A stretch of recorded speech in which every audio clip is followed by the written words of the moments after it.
Assainissement de l'environnement. Le maire Jean-Marc Yassé et des partenaires lancent une opération de planting d'arbres. C'était le samedi 20 août 2022. Le maire Jean-Marc Yassé a pris part à une opération de planting d'arbres dans sa commune. Une initiative de l'église glorieuse du pasteur Dominique Niamé qui en a fait une ligne majeure de son programme dénommé la Semaine Glorieuse qui est à sa 4e édition. Ouvrant la série des allocutions, le premier magistrat de la commune de Cocody, Jean-Marc Yassé, a remercié les initiateurs, car pour lui, la problématique du réchauffement climatique est cruciale. C'est pourquoi a-t-il fait observer que cette action s'inscrit dans la vision écologique du conseil municipal de Cocody, c'est-à-dire avoir une approche environnementale à l'effet de renforcer le couvert végétal de Cocody. D'où l'exhortation à l'adhésion de tous à cette initiative pour restituer le couvert forestier de notre pays.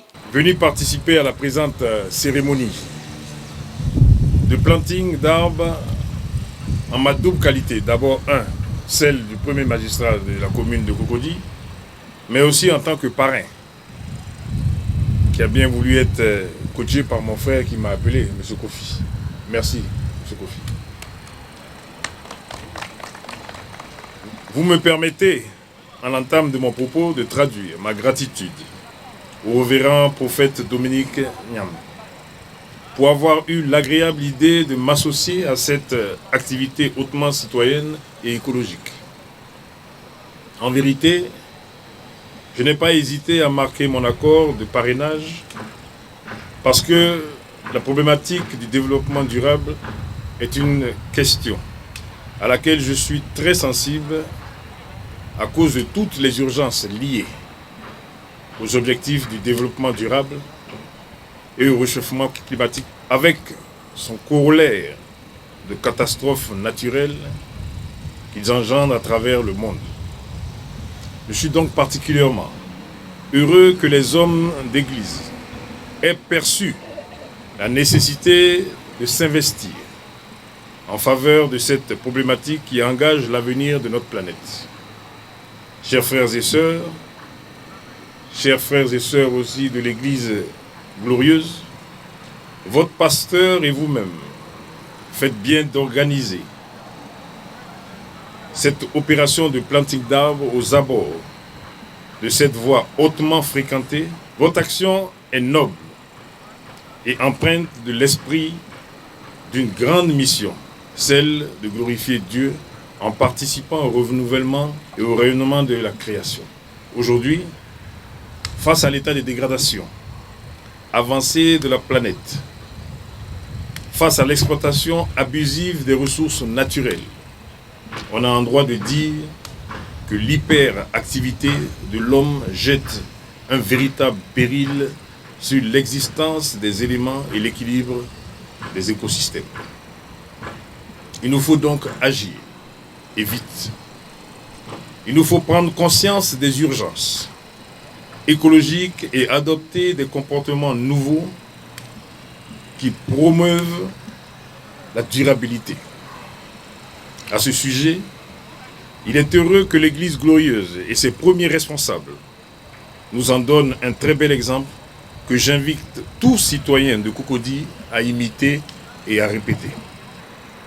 Sachez, chers frères et sœurs, que la mairie de Cocody, tous les conseillers municipaux, consultatifs et moi-même mettrons un point d'honneur à accompagner ce type d'initiative écosystème. Car réduire la pollution dans notre cité et créer un cadre de vie communautaire sain est un objectif que nous nous sommes librement assignés et dans lequel nous plaçons beaucoup d'espoir pour le positionnement de notre commune comme une ville verte et durable. Pour sa part, le colonel Kwassim Taye, représentant le ministre des Eaux et Forêts, a rappelé que sur 16 millions d'hectares de forêt au début des années 60, la Côte d'Ivoire en est aujourd'hui à 2 millions, avant de réaffirmer la volonté du ministre des Eaux et Forêts de rétablir le couvert forestier national. Un engagement que l'officier supérieur veut voir partagé par tous, car, dira-t-il, il est temps d'agir en faveur de l'arbre et de la forêt qui nous offrent gracieusement les services écosystémiques sans lesquels toute vie serait impossible.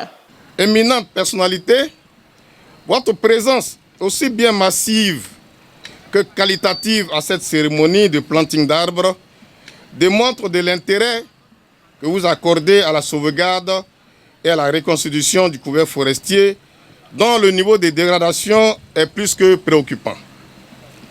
Distingués invités, est-il encore besoin de rappeler que notre pays, qui disposait de 16 millions d'hectares dans les années 1900, fait face depuis quelques années à plusieurs défis pour sa sauvegarde liés aux actions néfastes de l'homme sur notre écosystème.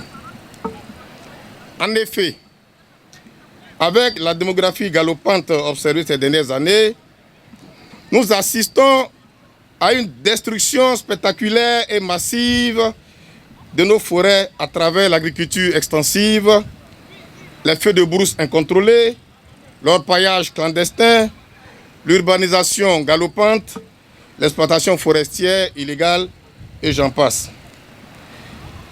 Cette situation donc a fait passer la superficie de la forêt, comme annoncé, de 16 millions à 2,97 millions aujourd'hui, soit environ 9,2% du territoire suite à l'inventaire forestier et faunique national réalisé en 2021.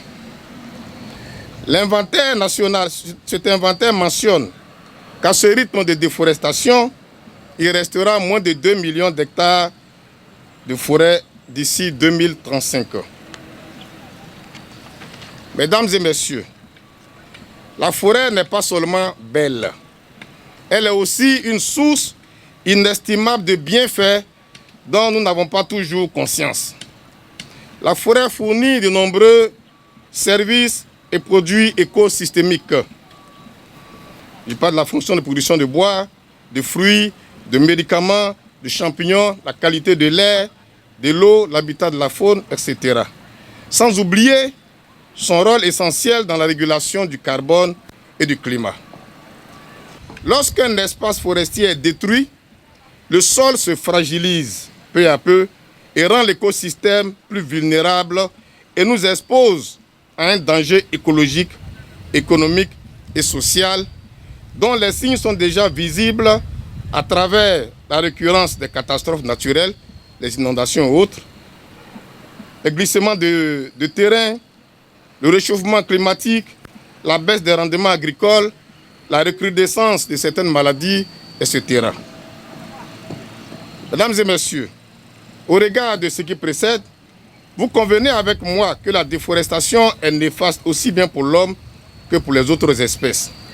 Pour clore les allocutions, le pasteur Dominique enseignera que à la création, Dieu a mis Adam et Ève dans le jardin d'Éden pour dire à quel point la végétation est importante pour l'homme. Ensuite, il est revenu sur le sens de la semaine glorieuse qui, selon le guide religieux, est un moment de communion entre Église et population, un intense moment de partage et d'évangélisation. Notre but, c'est de gagner des âmes. L'Église vit dans la société. Et le rôle de l'Église, c'est de purifier, c'est de gagner des âmes. Aujourd'hui, le gouvernement ne peut pas tout faire. Mais l'Église aussi peut apporter une pierre à l'édifice. L'Église glorieuse que j'ai l'humilité de diriger avec tous ces hommes de Dieu a vu en vous un homme extraordinaire. Et nous avons décidé de venir vers vous. Vous ne nous avez pas refusé. Vous avez accepté d'associer votre image à notre 4e édition de la Semaine Glorieuse que nous baptisons temps de maturité. Parce que le chiffre 4 pour nous est un chiffre de stabilité, d'équilibre. Et associer votre image, nous savons que nous irons dans l'équilibre. Nous avons un programme extraordinaire. Et nous avons décidé de faire le planting. Pourquoi le planting ? Parce que nous voulons aussi participer à la nature. Nous voulons aussi montrer que dans la parole de Dieu, Dieu a mis l'homme dans un jardin. Et Jésus-Christ même est présenté comme l'arbre de vie. Et la Bible dit dans le livre de Psaumes que celui, n'est-ce pas, qui se comporte bien, qui est l'homme juste, est comme un arbre planté près d'un courant d'eau. Et tout ce qu'il fait lui réussit. Et nous croyons que ce que nous sommes en train de faire va apporter un plus à notre commune, à tous. C'est la raison pour laquelle nous avons commencé par le planting. Planter un arbre, c'est aussi apporter de la vie. Et nous voulons qu'il y ait la vie au sein de cette commune. La cérémonie s'est achevée avec le planting d'arbres des mains des différentes personnalités invitées. Aussi, pour un meilleur suivi de l'opération, il a été admis que chaque personnalité se chargera de l'entretien de l'arbre baptisé en son nom. PDCI TV a recueilli les impressions du maire Jean-Marc Yassé. Vous avez vu au niveau il y a eu un grand événement de la COP 15 où la Côte d'Ivoire a été honorée une fois de plus, où le ministre Richard Dombaï a été élevé comme président de la COP 15. Tout ça pour préserver notre environnement. Je dis d'abord merci à son Excellence le Président de la République, merci au gouvernement, au Premier ministre et surtout au ministre des Eaux et Forêts, le ministre Tchagba, pour l'accompagnement qu'il nous fait en nous permettant d'avoir ces arbres. Et merci à l'Église glorieuse, au pasteur Niang, qui nous accompagne et qui a eu cette initiative. Tout à l'heure, le colonel disait que toutes les autres structures, que toutes les autres, les pasteurs, les églises, les mosquées initient ce genre d'événement qui va sauver notre environnement, qui va nous permettre d'avoir une commune verte, qui va nous permettre de pouvoir préserver notre environnement et que ce système-là, ces plantings d'arbres vont jouer aussi sur la pollution. Donc merci et je demande à tout un chacun de pouvoir reproduire cet événement de telle sorte que Cocody se retrouve dans des conditions où il fait bon vivre, comme je dis, avec l'écosystème qui est sain.